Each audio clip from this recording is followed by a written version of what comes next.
welcome to the show, Lana. وأهلا وسهلا بكم مشاهدينا الكرام. When you grew up there, it was going through a war. It was a very tough childhood, honestly. War is part of my identity. I just love putting myself in uncomfortable situations like now. بحكي عربي يعني. La, English. My imagination saved my life. What is journalism today, and can it ever be impartial, ethical, truthful, accurate, all those things? Hypothetically, yes. Practically, no. Does it bring back memories, nasty memories that's are long gone, or do you still have such a strong inner character and peace that actually doesn't affect you as much? Wow, that's a good question, honestly. The moment you were born, we face the unknown and the uncertainty, and we are in conflict. The most authentic is Luca Allam's podcast.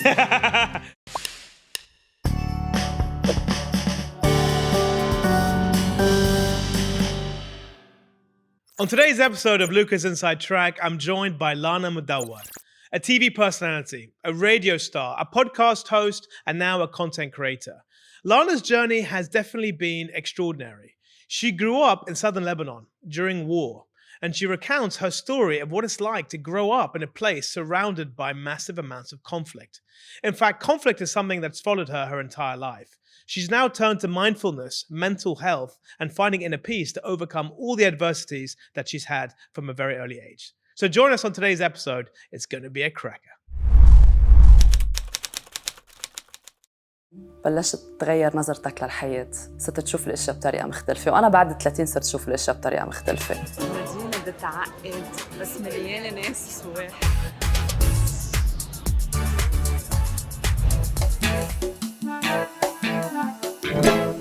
لازم كل إنسان يعرف عن الإيكيغاي.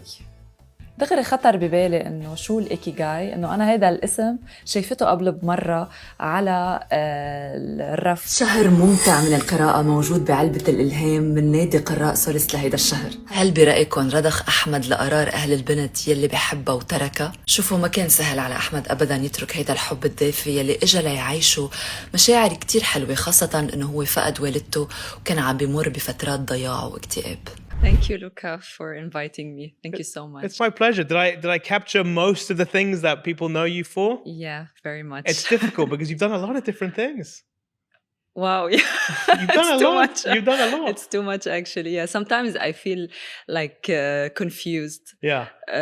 When they ask me what title you want to be introduced by, but it's okay. It's in life as well. When you go to a dinner party and someone asks you, what do you do for a living? Sometimes you feel like... I feel confused. Yeah, and there's an anxiety to answer in a certain way so they can understand. You know? Exactly. If you're a doctor, if you're an engineer, that conversation becomes so much easier. Quick answer. Yeah. But I guess it's part of my personality because I always feel that I have to do better and I have to find... It's always like I'm chasing questions. I always have questions and... You're curious.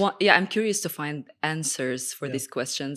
And apparently, when you grow older and you mature, the questions get more and more. And they get deeper as well, I'm guessing, right? Exactly, yeah. So what are the kind of questions are you asking yourself now? When I was a teenager, the questions were, it's like everything is definitive. I know all the answers, even for the most complicated questions. But now, the main questions I faced actually when I was 35 is why am I not satisfied? And this question made a big difference in my life. And I was committed to find the answer and to find the answer from within. So I started digging deeper within myself and do the inner work.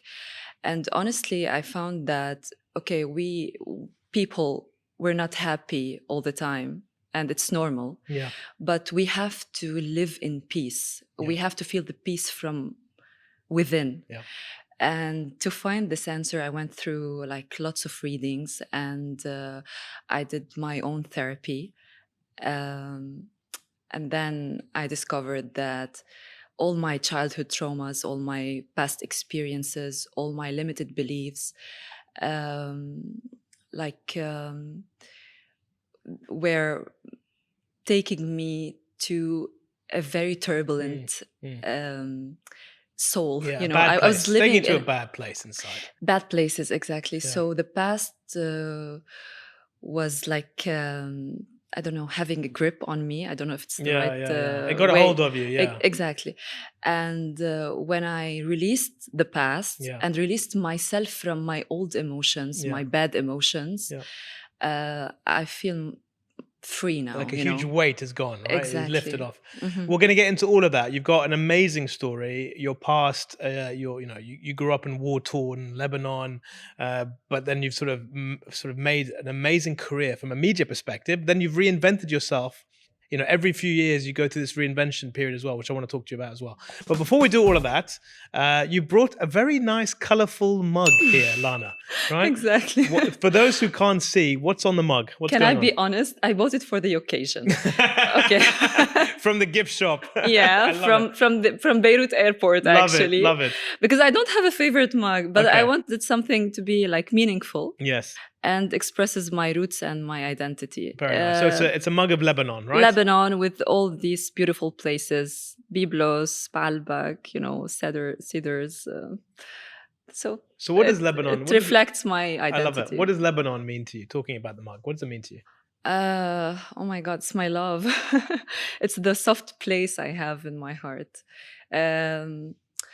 Okay, listen, I'm not attached. You know, I learned not to be attached to anything because it's freeing. It's a very good feeling not to be attached. But when it comes to my country and my roots, it always keeps me grounded. The fact that I belong to this place, I belong to this identity, to those people. Yeah. So Lebanon is me. Yeah, it's who you are. Lebanon, when you grew up there, it was going through a war, right? It was just back in 2006. Actually, I'm old. even before then. Even before then. I'm old. I was born in 1986. Okay. So, and I was born in Jizin. Okay. It's a village in south of Lebanon, and it was occupied by the Israelis back then. So we weren't part of Lebanon. And practically, it was really a very hard period for a kid to grow and to have like a normal childhood. You're basically in occupied. Yeah. Village. I lived there. I was living there. My family lived there, and my whole life was there. Like my childhood, my teenage years, and so it wasn't an easy. It was a very tough childhood, honestly, because we were always afraid to be killed. For example, my parents' house was hit by. Missiles. Missile. And we used to escape to my grandmother's house because it's more safe than our house. How old were you this time? I was born in 1986. Lebanon, the liberation of south of Lebanon was in 2000. So practically, do the math. Yeah, up until you were about 14. 14, exactly, yeah. So for you, you were basically growing up in a place where if you wanted to survive every day, you weren't sure whether or not you were going to live. Survival mode. You live in survival mode. You know, it's not only me. If you are Lebanese and you live in Lebanon, you choose to live in Lebanon, you're living in survival mode for the rest of your life until you realize that there's something wrong about it. So you have to change. You have to change the way you look at life and the way you fear from life. Because when you are in survival mode, actually, you fear from everything. You have this fear, from the unknown, and you are dragged into uncertainty, and this uncertainty makes you either feel numb or traumatized. Yeah. So I want to talk about the sort of traumatization a little bit, because I think it is important for people to be aware. Before I do, usually I ask my guests for a safe word. So if there's something they don't feel comfortable, amazing. You've done your research. So what is your safe word, Lana? It's simply Solist. Solist. Yeah. Okay. You want me to explain? Please. To you? Yes. Okay. You're definitely the first. I'm gonna do the marketing for my business. 100%. Let's do it. Shameless plug. Actually, I love it. I'm a solist. Okay. And solist means someone who's inspired by the sun, by this the symbol Yes, yeah. of sun, Okay. and who likes sunrises, sunshine, Very and nice. sunsets. Yeah. And I chose Solist as a name for my community, to launch Solist Mindfulness Hub. Beautiful. Well, it's a virtual place where I gather my community, and we share like our, Stories, thoughts. Exactly. Okay. And it's an e-commerce as well. And now I'm wearing my Solist. Look at that. Loving it. You're My glowing. Solist necklaces. Fantastic. So it's gonna be Solist. Okay, so that's your safe word. So just on the safe word. Are you a Solist as well? I do love sunsets. I don't mind sunrises, but I never watch them because I'm always asleep, to be honest with you. Okay. It's fine. Okay. But a nice sunset, especially in Lebanon, man. Lebanon has beautiful sunsets. Yeah, nice little course. drink potentially with you, whether it's alcoholic or not alcoholic. Yeah, Watching on the sun go beach. down, it's lovely. Oh. It's beautiful. So going back to the trauma, right? So growing up in this situation where we have an expression where we say fight or flight. When you're in a constant fear of anxiety, you're either going to run or you're going to kind of want to do some fighting. You obviously, as a kid, you were doing a lot of running. Okay, so you're literally living with adrenaline all the time. How much has that affected how you've been living your life thereafter? And what I'm basically really asking is, do you have PTSD? And have you had it in the past? Everyone. Yeah, everyone has it. I had the talk in Lebanon with the students at the university at USG. And this is what I told them. If you want to change the name of the auditorium, that would be not Pierre Abu Khater Auditorium, it would be a room full of PTSD, Wow. Everyone. Because, we have a collective, hard collective memory. Yeah. And we all lived throughout like ongoing hard times and wars. So every generation experienced this traumatic situations. So it affected me very badly, honestly, because I've never been satisfied, as I told you before. And I felt like no matter what I did, it's not enough. It's like I'm chasing something, but I don't know what it is. So what you're chasing. It's like I'm running from my past towards a future that is not coming. I'm wasting my present. You're not enjoying the moment. Exactly. Yeah. So this is what I had to work on, and to appreciate the moment and appreciate what I have now. And I had to change a lot,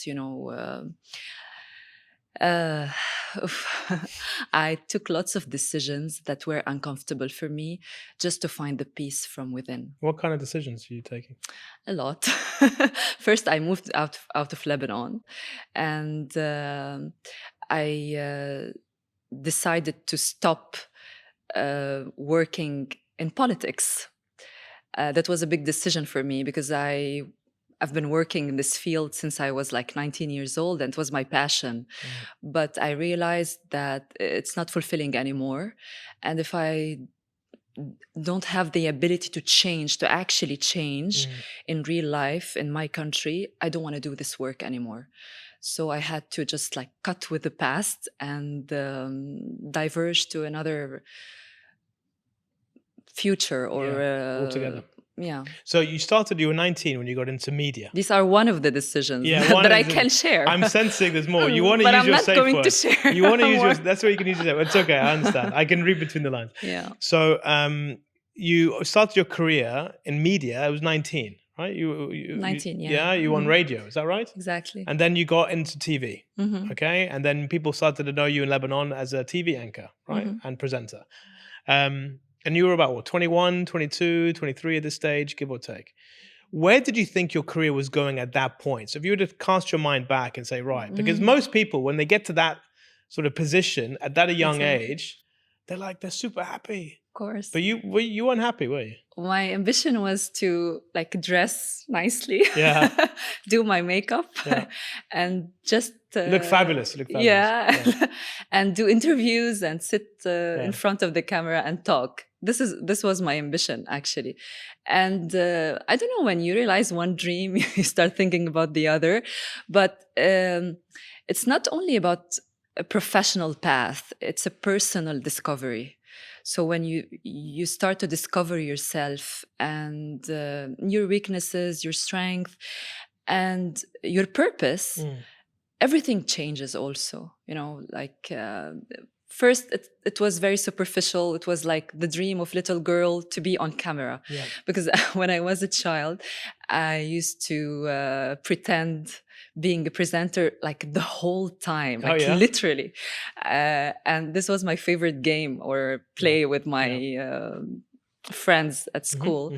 And so the dream was very, you know, like I don't know how to describe it, but primitive it's very fake. It's like superficial. Yeah, exactly. But not superficial for a kid. But it's it didn't mean much. Not tangible. It's not really. So when you mature, also your professional identity matures. Yeah. Also at the same time, you know. So you start to want different things. More important things. What did you want back then? Back then, when I was 20. When you're in media, you're on TV. Yeah, I want to be famous and just talk to people. But you didn't want to stay in doing that forever, right? You started to have, you had in the back of your mind, it wasn't enough. You wanted to do something more. I wanted to be famous, but I wanted to be famous for who I am. Not what the media wants me to be, you know? Okay. Because, you know, we have requirements when you are an employee. You have to abide by the rules. Watch what you say, what you do. Exactly. Yeah. And I guess I'm lucky because I always attracted and I always worked in places that reflect my convictions and my values. So what I'm proud of is the following. Throughout my career until now, I'm 39 now, I always worked depending on my values. You know, my values were my guiding principle, exactly, your North Star. Guided me throughout my career path. So I'm really proud of that. What are those values? You know, because I'm a journalist, I always valued the I don't want to say seriousness because it has lots of meanings. Also, when you work in entertainment, it's nice, you know. But I was always serious about telling the truth and being kind of objective, but at the same time, I have my principles, you know, especially in politics and when it comes to my country and to my people. The emotion gets involved. Yeah, it has to. Yeah. I learned what I changed throughout my career is how to express myself. The way I express myself. I was very tough at the beginning, but now I'm more clever and smart and calm. You know, I was more tough and I was very. I don't know how to describe it. I didn't like my personality. It doesn't reflect who I am. But now I'm more smart. I'm smarter and calmer. And because maybe you're more confident in your own skin. You know exactly who you are. Yeah, because this is a good point. And it takes me to talk about insecurities. Because, you know, I have lots of insecurities. Obviously, when you are... you had a traumatic childhood, definitely you feel discomfort within yourself, and you're not confident as much as you believe you are. You know, you just fake confidence. But I had lots of insecurities, and are these physical? Sorry to ask, are these physical insecurities? No, mental insecurities? Are they? It's emotional insecurities. Okay. You know, it's physical insecurities are superficial when you have emotional insecurities. You know what I mean? It translates into physical insecurities, but the real insecurities are emotional, because we don't understand our emotions and we don't understand why we feel this certain way. Were you very hard on yourself when you were younger? Not really. You didn't beat yourself up inside. You weren't trying to demand more from yourself. This is what I learned, you know, and I thank God for it. I learned how to regulate my emotions and to understand them. So how did you do that? I meditate every day, honestly, because if I start my day without having a moment of peace and silence, it would be hard for me to navigate my day like properly. You know, for example, now before I come to this You're free. Test. English test. By the way, yeah. I meditated. For those who don't know what she's talking about, so she's been a bit worried about your English, but your English is excellent. You've got nothing to worry about, Lana. You're Thank you fantastic. so much. You've got nothing to worry about. But it's There's my no first English long test interview. here. I promise there's no English test here. You know, but it's easier for me to express myself in my native language. أكيد 100%. وعربي تبعي مش منيح أبدا. So unfortunately, I wish I could speak to you more in Arabic. But my Arabic is really very bad. Yeah, So you're doing way better than I am. I'm doing a great effort You're now. doing amazing. To just be, eloquent at some point. Yeah.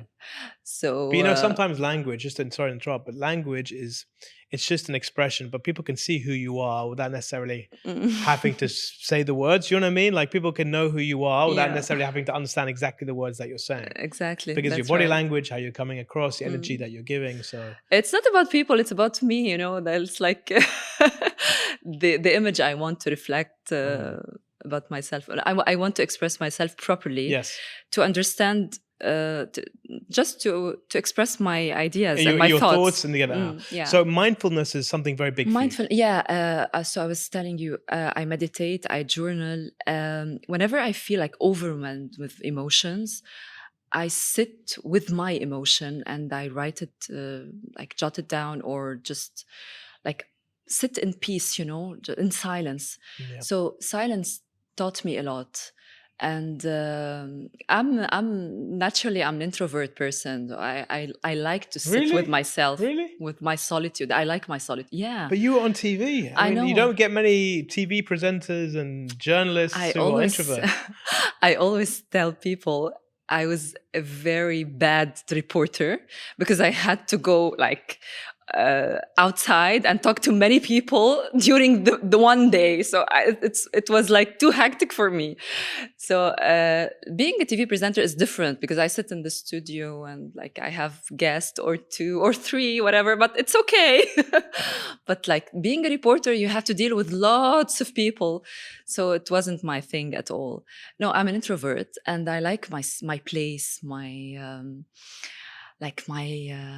corner where I read, the peaceful time I give to myself every day. So I'm a very calm person. You mentioned reading. So you read a lot, and this started from a very early age because you saw reading as a way of basically escaping what you were going through. So how big a role is books in your life? I know a lot of the content that you're producing now is also talking about the books that you're reading, and they've had a massive influence on your life, right? It saved my life, actually. Books saved my life. Reading in general saved my life because when I was a kid and escaping from war and in my grandmother's house, I always remember this picture, this image, this scenery, sitting in the room, hiding and reading a book. And luckily, my parents were very aware of that, and they always bought me books and stuff like that. Nice. So it was really comforting. Yeah. So books have saved your life. I mean, literally. Yeah, literally. Yeah. Okay. Because it opened a window for the world, for me. And it made me discover like cultures, places, and it opens up also your views about life, about people. Not enough people read. People that they echo other people sometimes. So they'll hear something smart and then they'll take that and they'll use it themselves, but they're losing the ability to have original thinking, and it's because they're not reading for themselves. Yeah. They're not making their own assumptions based on what they're reading. Unfortunately, yeah, we're lazy. So in 2021, you made a big shift, right? And you started to leave the world of typical journalism, let's call it that way. Exactly. And you started focusing on traditional media. Yeah, you started focusing more on the human social media type of journalism, where you're focusing on mental health, mindfulness, storytelling, books, etc. So what was that like, that transition going from the traditional media journalist into a more modern day 2025 content creator? What was that like? First, you have to do this shift. As I don't know, I think as a TV presenter, I had to do this shift because it's not enough to be present on TV anymore. It's not satisfying, and you have to stay updated, with all the new trends. And the digital media consists a huge part of our life right now. So I had to do this shift. And I started actually in 2015 to create content. I was a travel blogger back then. Yeah.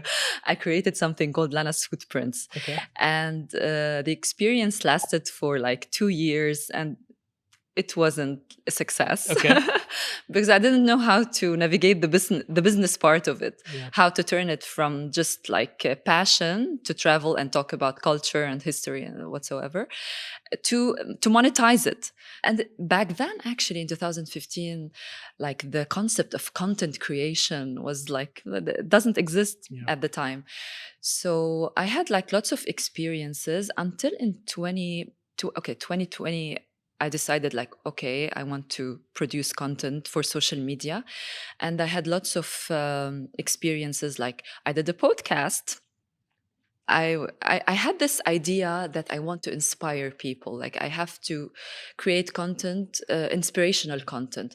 But I couldn't figure it out back then, what it could be, this inspirational content. So I did like small things. And then I stopped. In December 2022, precisely, I went viral. How? So it was like the World Cup. Mm-hmm. And there was like this game between Spain, Morocco. Okay, quarterfinal. Yes, exactly. And everyone was talking about what's happening during this game and who's gonna win, and you know the whole Arab spirit was we all rising. became Moroccan. Yeah. Exactly. Yeah. So I made like a small video about why is it so critical, this game is so critical between Morocco and Spain, how we can explain it politically and historically. Okay. You know what happened between Morocco and Spain, like historically, you know, the Andalusia and exactly the significance. Thank you for the word. So this was the main purpose of this video, and apparently I knew something in storytelling. I used the storytelling technique I used to use on TV or something. So people like interacted or engaged a lot with this reel, actually.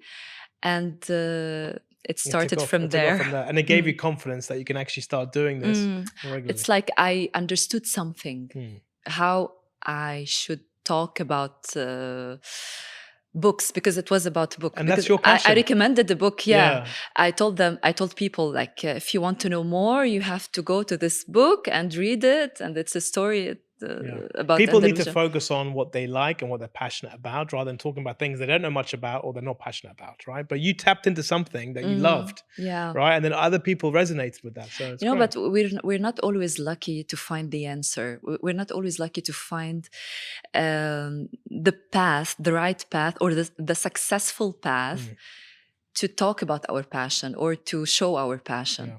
So I feel like lucky, but it takes time, you know, like from 2015 till 2022. So it's getting that's the recipe almost, right? And you can produce 20 reels. None of them ever take off, but maybe in the future you create one and something within that reel is magical. You can't really explain it, but then you try and recreate that magic over and over again. A lot of content creators are trying to find what that magic looks like. Yeah, great. Exactly. Amazing. So, Lana, this is the part of the show where you take control. Okay, you're in charge, right? You had your own podcast. بحكي عربي يعني. English. You had your own podcast. You're a TV anchor. You're in charge of the show. So in here are a bunch of balls, questions on the golf balls. I want you to read out one by one, and let's have a conversation. Hey guys, it's me again. Do you get worried about giving a speech, or being on a podcast, or being someone that's been told to present in front of their client or even to their boss? A lot of people have anxiety when it comes to public speaking. In fact, 74% of every one of us is terrified by the idea of standing in front of other people and trying to convince them of something. The good news is there's a lot of people that can help. In fact, I've launched my own training program, which I'm calling Master Pitch, which combines my 20 years of corporate background running big businesses, dealing with clients, as well as my own personal passion point of presenting in front of large audiences or being on camera, or in fact, even being on the inside track. So if you want to improve things like your tone, your pace, your storytelling narrative, and how to structure it properly, as well as to understand your audience better and to drive real impact, I'm sure I can help you out.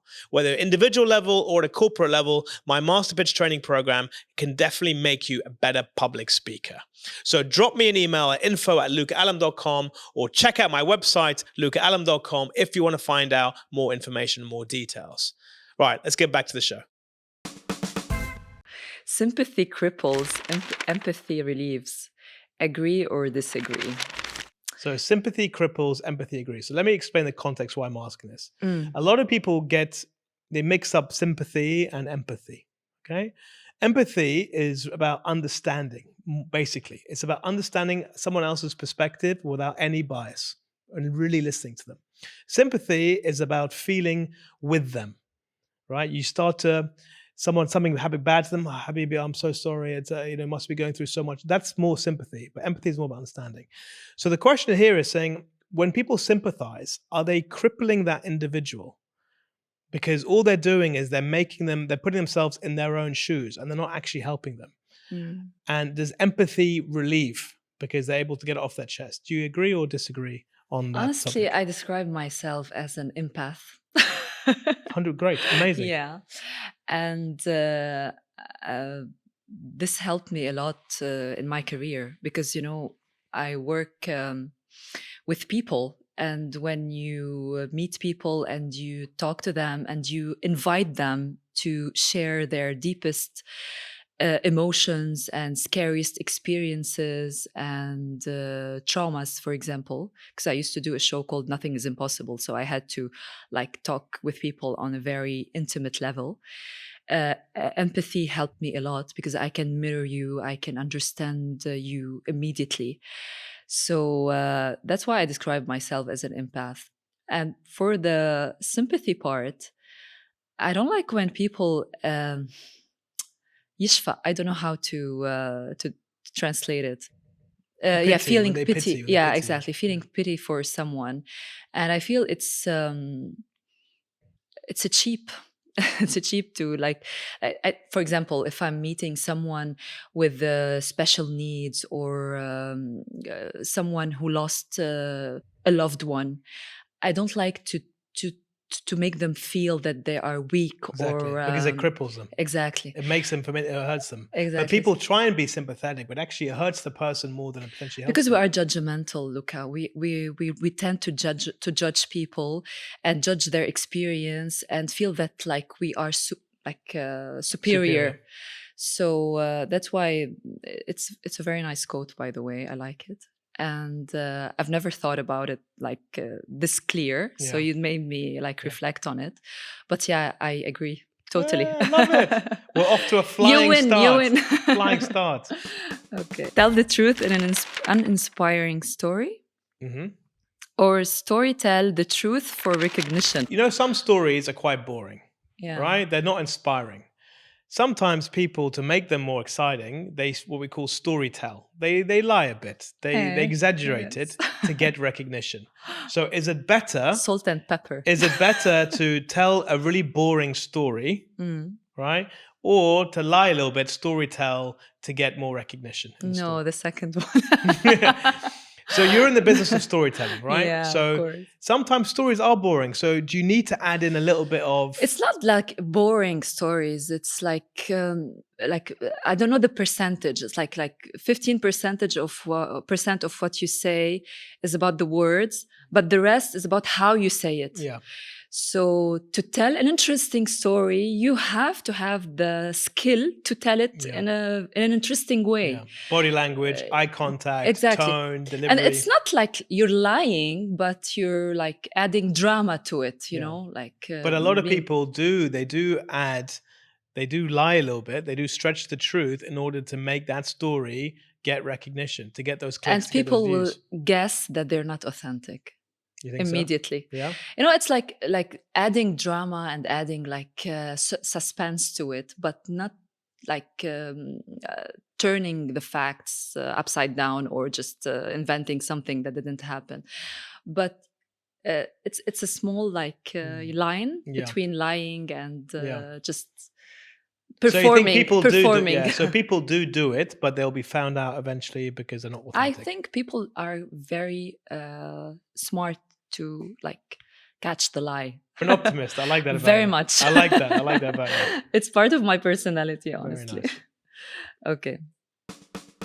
Mind over matter or never mind the matter? Okay, so this question is about mind over matter, right? As in the mind is more powerful than anything else, or should we never mind the actual the matter Okay, itself? let me or not explain focus? something to you based on my own experience. I believe that I can change any reality in my life, in my real life, by using my mind. You know, the most powerful organ we have is our mind. So I'm someone who manifested everything in her actual life by just believing in it and visualizing it. So definitely the mind is over anything, not only the matter. Not only the matter. I love it. Yeah. So that's an easy one. You're complaining it's not so. I like to complain and to I hope the next one will be up to your liking. I'm just having fun with I know. you. I'm enjoying watching you answer these. No, but it's like the first glimpse when I read the sentence is panic. Yeah, but when you explain it, it's more easy. Be in conflict but challenged, or at peace but uninspired. Oh my God, definitive answer. Conflict and challenge and change, and so you'd this rather is the be, fuel of the soul. You know? And I remember we had a conversation before you came on, and it got me really. When I spoke to you, it was really clear that you love the constant nature of being in conflict with yourself and challenging yourself. But at the same time, you're someone who champions inner peace. So for me, there's a massive contradiction. No, it's not. It looks from an outsider that you want to be always in conflict and challenge because that's how you grow and you learn. But at the same time, you want to have the zen and the inner. Listen, from peace. the moment you were born, we face the unknown and the uncertainty, and we are in conflict. We live in conflict, you know? So that's beautiful, and this is life, and you have to make peace with it. But at the same time, the conflict is from the outside, but you cannot live in conflict within yourself and with yourself. This is not a contradictory idea or concept. This is how we should live as human beings. We should live in peace and harmony within our souls and ourselves, but embrace everything that comes from the outside in a peaceful way. And this is the strength I have right now, because I'm feeling so peaceful within myself, within my emotions, that anything that comes from outside never shakes my belief in myself. So I love that, by the way. So conflict, the initial question was about conflict inside you, okay, which you resolve now. But there's also, you mentioned the outside. What's happening in Gaza and even in Lebanon, even to this day, there has been a lot of conflict. How does that make you feel, especially with what you went through? Does it bring back memories, nasty memories that are long gone, or do you still have such a strong inner character and peace that actually doesn't affect you as much? Wow, that's a good question, honestly. And it's hard to answer because it goes through ups and downs depending on the events and the atrocities you are witnessing every day. War is part of my identity. You know, being a child of war is part of who I am, and it shaped my identity in a way or another. Through this year, the last year, I cannot pretend that I was in zen and peace, and I was always in my highest self. Mm-hmm. I have a belief that the truth and the right, especially for Palestinians, this is the righteous cause.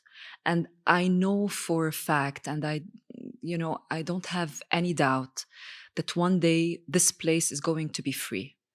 And those people are going to go back to their homeland and they're going to take it back.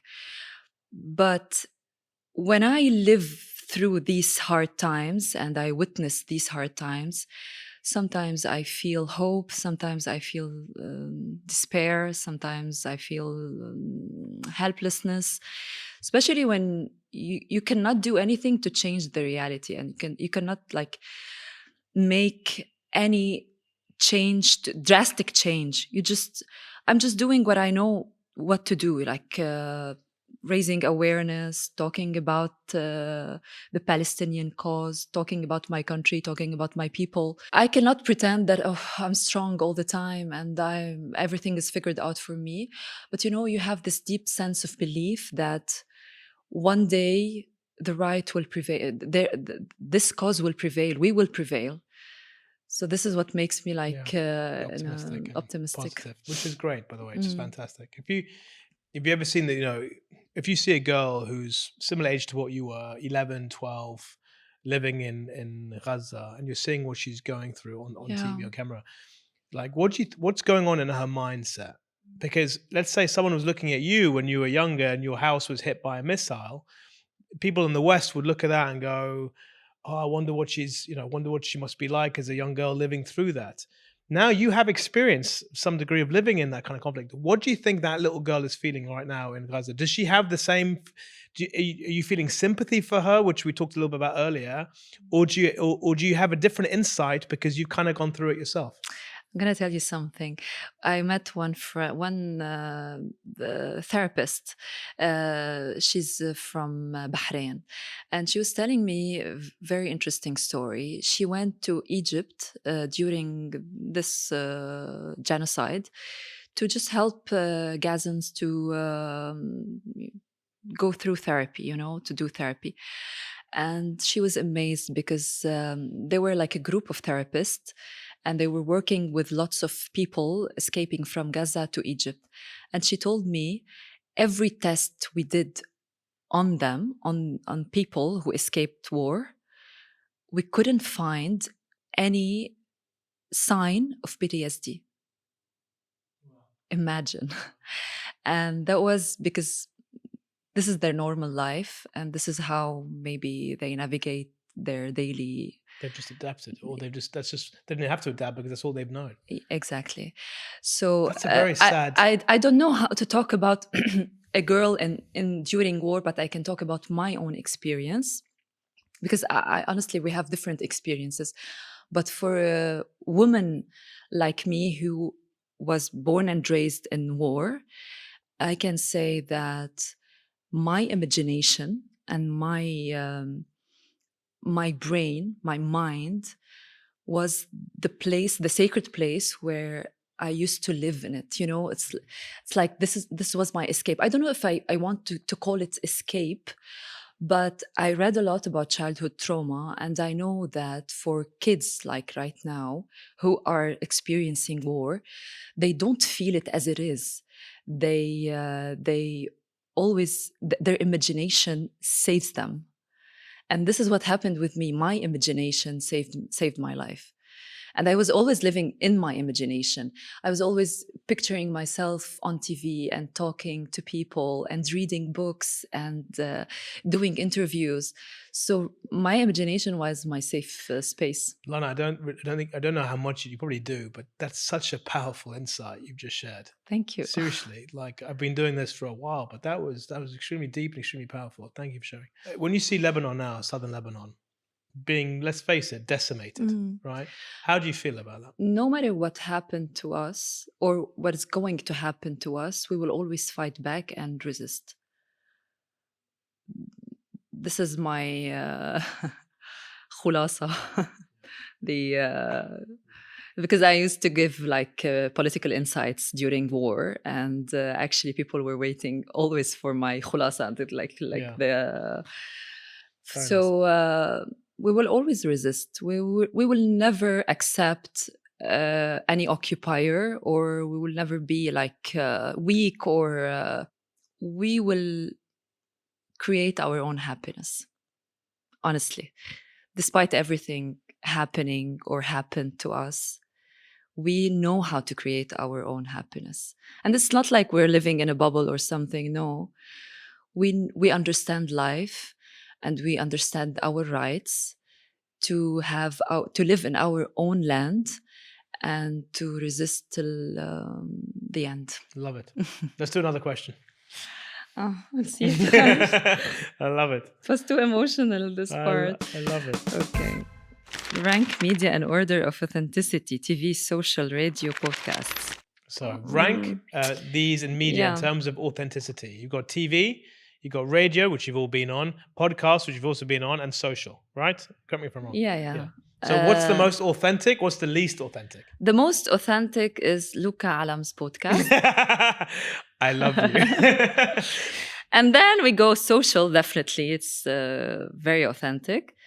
And then radio, TV. Wow. Okay. So literally small format to big format. You think there's a correlation there with the size of the screen, with the authenticity of the content? You know why I answered this way? Because, of course, podcasts, you make me feel very authentic, and you pushed me actually to be authentic. And good podcasts are doing this job like brilliantly, really. And I enjoy watching them. Socials, because you cannot fake any personality on social media, or you will lose the audience. But then eventually it will... It's not consistent yeah. or permanent. Radio, because when you talk, and when it's like also only audio, you have to focus on your ideas and your content. Your content should be solid. TV, no, it's another story. Easy. I love that. So do you not... The distraction is more do you think obvious. you're a better content creator because you were on TV and because you were on radio? No, at all. So is it like you learn bad things and that you have to unlearn them to do something different? Yeah, exactly. I unlearned lots of things, especially the way I present, because on TV, there's a certain criteria. You have to stick to Polished. how you sit. Yeah, very polished. Tell me how to sit. Teach me. Right now I'm on TV, right? So like this. Technically, by the way, we are on TV. But anyway, so is this good posture? Yeah, and don't lay back. So like this? Yes. So I sit forward. Okay, what else do I need to do? Hands on my... What do I do with my hands? Not just sit like that. Sit like this? Come on, I'm a woman. No, it's okay. You're fine. But this is so uncomfortable, by the way. I know, it's so uncomfortable. I know. And people... It's not about only the posture. It's about how you should talk. Especially I speak like the Arabic, the real Arabic. Fusha, bravo. Yeah, so the language changes, your body language changes. And people can see straight through that, right? أهلا وسهلا بكم مشاهدينا الكرام. I love it. It just flows, but it's all bullshit. Is it all bullshit? I don't know, actually. It's a hard place. You put me in a hard place. I'm going to go back to sitting on my chair comfortably, and I'm going to go a little bit more relaxed. Stick to it. It's better.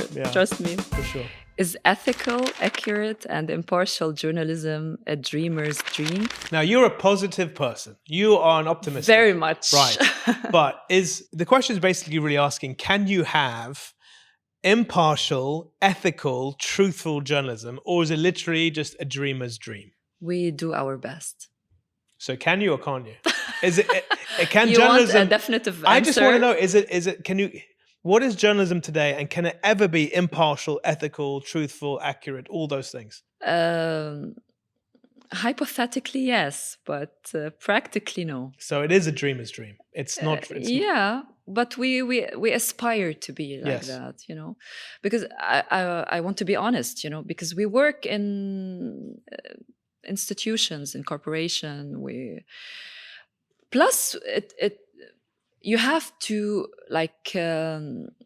take out your emotions completely from if you want to be objective and accurate. So what's... It's hard. I agree with you. At some point. Yeah. So look. So I've had a season 2, and I talked about this on one of my off-track episodes. We had Ahmed Shahab al-Din on season 2. Okay. Yeah.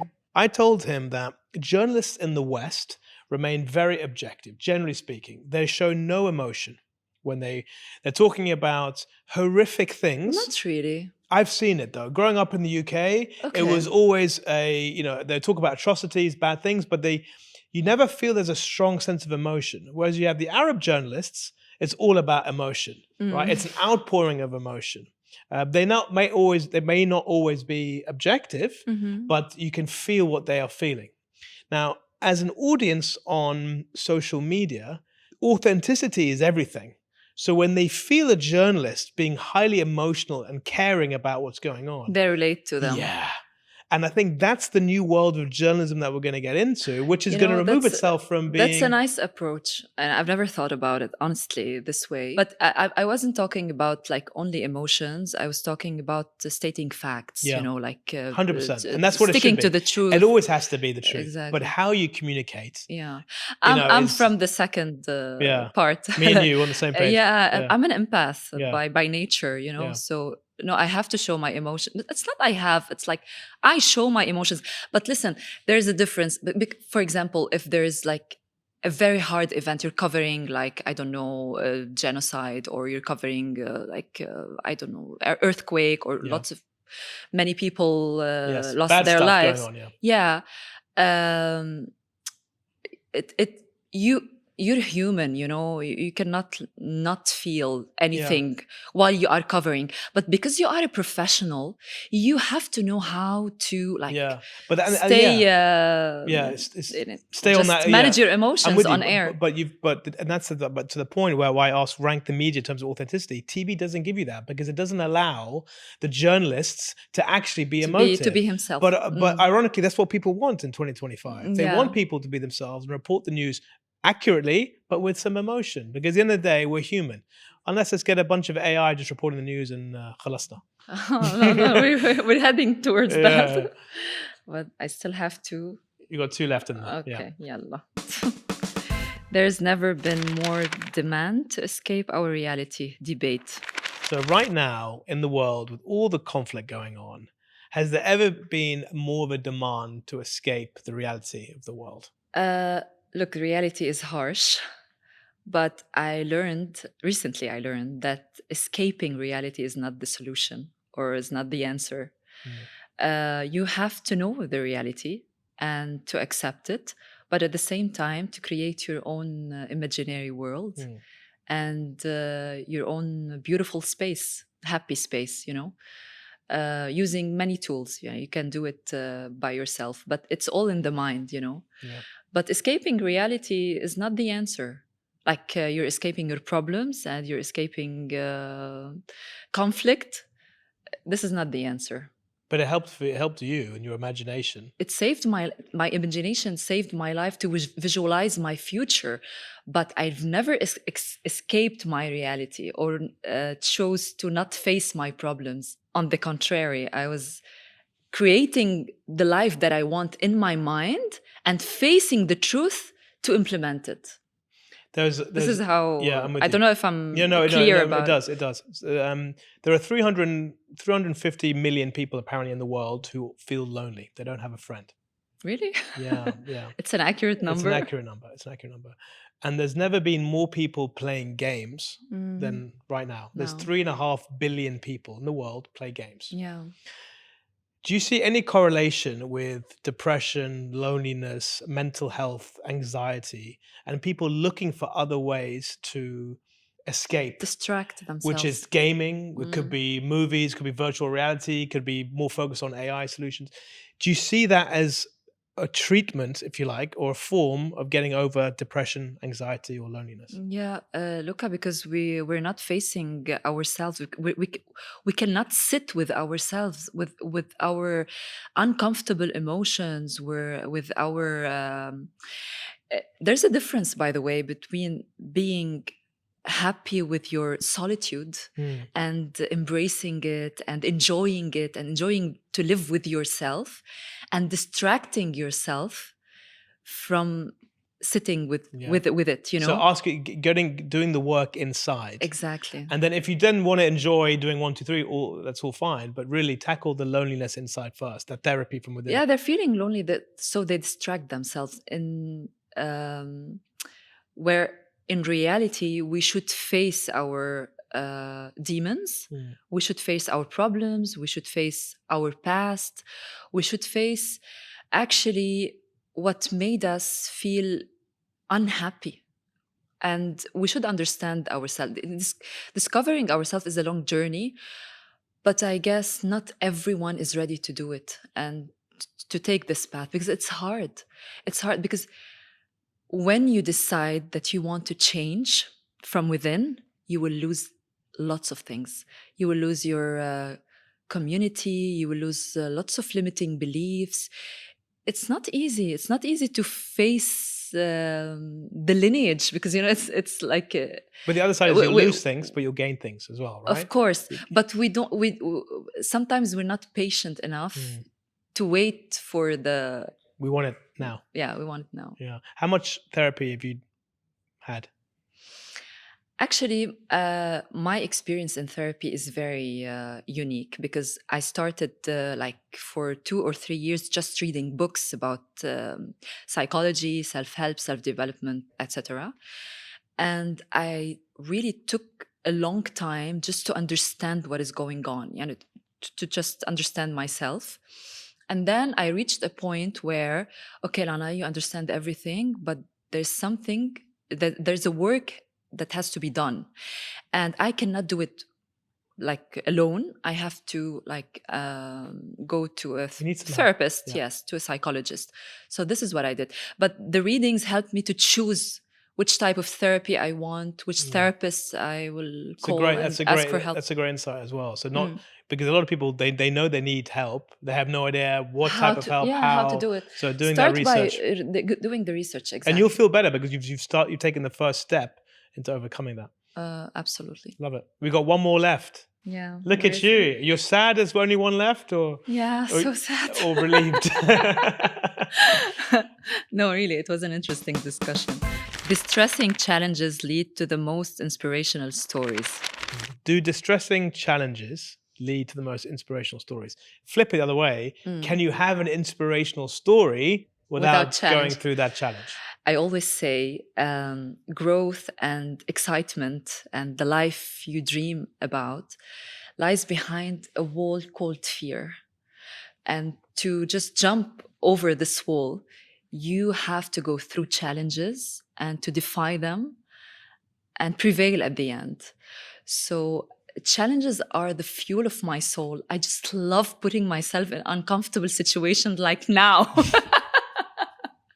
No, really, but I love challenges and I attract them. So can you have an inspirational story without a challenge? Definitely not, or I wouldn't be your guest now. You wouldn't be here.